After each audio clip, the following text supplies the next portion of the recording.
Let's start by opening the initial massing model. Take a quick look around to understand the overall composition. At this stage, the core and corridors are already defined. Our task is to develop two design options for the client, a hotel and a serviced condo. Now let's activate the AI design agent. We'll prompt the AI to generate a modular hotel plan and a condo plan with mixed unit types. Bathrooms are constrained to around 45 square feet, arranged back-to-back for efficiency. The agent then analyzes the plan, evaluating layout logic and generating two design options.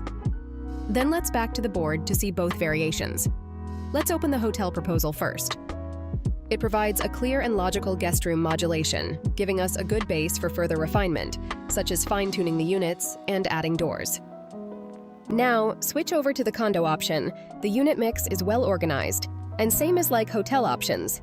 This generated plan is a solid starting point for quick layout adjustments.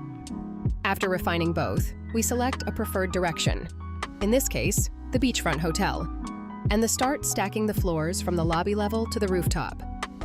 With the stacking floor plans, the overall massing becomes more defined and articulated. Next, we input the floor stack and prompt the AI agent to generate rendered floor plans in a hand-sketched style, inspired by a tropical beach context and resort vibe. Finally, we return to the board and prepare a presentation-ready poster for the client.